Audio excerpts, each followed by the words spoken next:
বন্ধুরা, আপনারা টিভি কিংবা মোবাইলের পর্দা যেটা দেখেন সেটা কেবল একটা গল্প, কিন্তু এর পেছনের গল্পটা আরো গভীর, আরো রিয়েল আর অনেক বেশি চমকপ্রদ। তাই আজ আমি আপনাদেরকে নিয়ে যাব ক্যামেরার পেছনের সেই রহস্যময় জগতে, যেখানে অভিনয়, প্রযুক্তি আর আবেগ একসাথে মিশে যায়। তবে আপনারা আজকের এই ভিডিওতে বরবাদ এবং তাণ্ডব মুভির পেছনের দৃশ্য দেখতে পারবেন। তো আপনারা সবাই প্রস্তুত তো? কারণ এটা কেবল একটা ভিডিও নয়, এটা এক্সপেরিয়েন্স।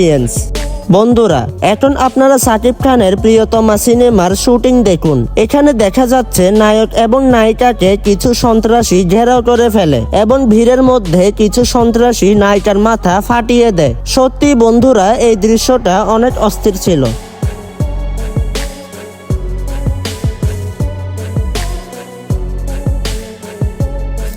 এরপর বন্ধুরা, তুফান সিনেমাতে ভাইরাল হওয়া সাকিব খানের মেশিন গান চালানোর দৃশ্যটা দেখুন। সিনেমাতে দেখে মনে হচ্ছে সাকিব খান সত্যি সত্যি মেশিন গান চালাচ্ছে, কিন্তু শুটিং এ দেখলে মনে হয় সাকিব খান কোনো খেলনাগুলি চালাচ্ছে। সত্যি বন্ধুরা, সাকিব খানের এই সিনটা অনেক ফানি ছিল।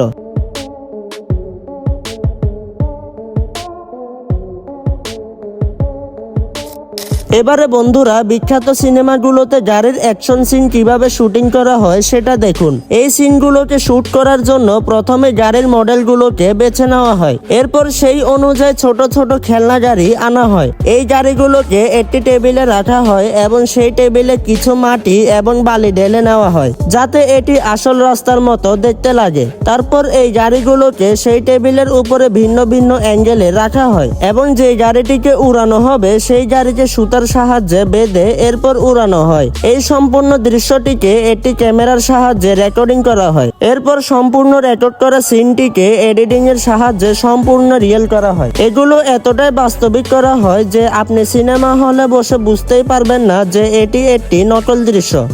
বন্ধুরা, এবার শাহরুখ খানের সিনেমার এই ট্রেনের দৃশ্যটি দেখুন। এই শুটিং এ ট্রেন যাতে চলমান মনে হয় সেজন্য শুটিং এ দায়িত্বরত কর্মীরা একে হাত দিয়ে নাড়া দিত।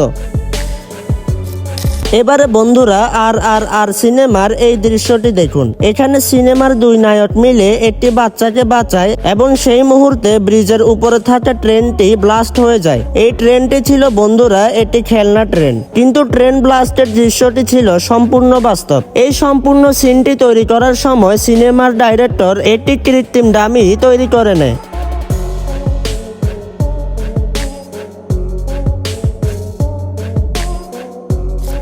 বন্ধুরা, এবারে ক্রিস 3 সিনেমার দৃশ্যটি দেখুন। আমরা প্রত্যেকেই এই সিনেমায় ঋত্বিক রোশনকে আকাশে উড়ার দৃশ্যটি দেখেছি। আসলে ক্রিস সিনেমার বেশিরভাগ দৃশ্যই বিএফএক্স দ্বারা তৈরি করা হয়। ঋত্বিক রোশনের আকাশে ওড়ার দৃশ্যটি একটি রুমের ভিতরে শুটিং করা হয়েছিল, আর ঋত্বিক রোশনকে কিছু রশি দ্বারা উপরে উঠানো হয়েছিল এবং পেছনে একটি ব্যাকগ্রাউন্ড দেওয়া হয়েছিল।